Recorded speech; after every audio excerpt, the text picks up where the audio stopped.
ভারতের দক্ষিণাঞ্চলীয় রাজ্য কেরালা এবং দেশটির উত্তরাঞ্চলের বিভিন্ন রাজ্যে ভারী বৃষ্টিপাতের ফলে সৃষ্ট বিপর্যয়ে সর্বমোট ৩১ জন প্রাণ হারিয়েছে। এর মধ্যে শুধু কেরালাতেই মারা গেছে ১৯ জন। এক সপ্তাহ ধরে চলা বৃষ্টিতে কেরালায় বিভিন্ন এলাকা ও রাস্তাঘাট পানিতে ডুবে গেছে। কেরালার প্রশাসন বৃষ্টি কবলিত এলাকা থেকে ১০,০০০-এরও বেশি মানুষকে নিরাপদ আশ্রয়ে সরিয়ে নিয়েছে। শনিবার সন্ধ্যা পর্যন্ত প্রায় ১০,০০০ মানুষকে নিরাপদ আশ্রয় সরিয়ে নেওয়া হয়েছে। কেরালার বিপর্যয় মোকাবেলা বাহিনী জানিয়েছে ২২৭টি ত্রাণ শিবির প্রস্তুত করা হয়েছে। এসব জায়গাতে বৃষ্টি কবলিতদের আশ্রয় দেওয়া হয়েছে। রবিবার বিকেল পর্যন্ত রাজ্যের বিভিন্ন অংশে ভারী বৃষ্টিপাত অব্যাহত ছিল। সংশ্লিষ্ট ব্যক্তিরা জানিয়েছে কয়েকদিনের বৃষ্টিতে ১,১০০ বাড়ি ক্ষতিগ্রস্ত হয়েছে। সড়কগুলো ডুবে যাওয়ায় মানুষের ভোগান্তি বেড়েছে। এই পরিস্থিতিতে রাজ্যের আবহাওয়া বিভাগ ৭টি জেলায় হলুদ সতর্কতা জারি করেছে। কেরালার মতো কর্ণাটক রাজ্যে কড়া সতর্কবার্তা দিয়েছে আবহাওয়া বিভাগ।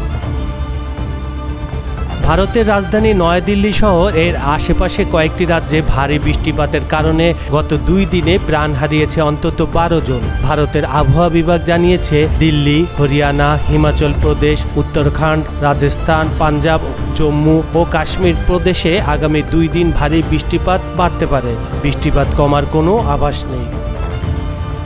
দিল্লিতে মৌসুমে সবচেয়ে ভারী বৃষ্টিপাত হয়েছে। সোমবার পর্যন্ত আগের ২৪ ঘন্টায় দিল্লিতে ১৫৩ মিলিমিটার বৃষ্টিপাত রেকর্ড করা হয়, যা ১৯৮২ সালের জুলাই মাসের পর সর্বোচ্চ। রবিবার বিকাল পর্যন্ত দিল্লি সহ আশপাশের এলাকায় বৃষ্টিপাত অব্যাহত ছিল। বাণিজ্যিকভাবে গুরুত্বপূর্ণ শহর গুরুগ্রামের বিভিন্ন অংশ জলাবদ্ধতা ও বিদ্যুৎ বিভ্রাটের কবলে পড়ে। দিল্লিতে আম আদমি পার্টির সরকারের মুখ্যমন্ত্রী অরবিন্দ কেজরিওয়ালের প্রশাসন জানায় ভারী বৃষ্টিপাতের কারণে সোমবার দিল্লিতে স্কুল বন্ধ ছিল।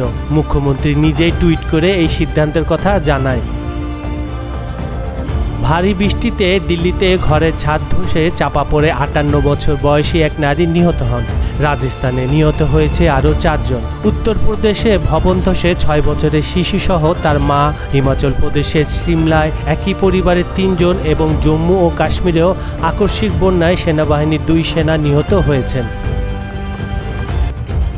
গত কয়েকদিনে আসাম, নাগাল্যান্ড, ভারতের উত্তর পূর্বাঞ্চলীয় বিভিন্ন রাজ্যেও ভারী বৃষ্টি হয়েছে।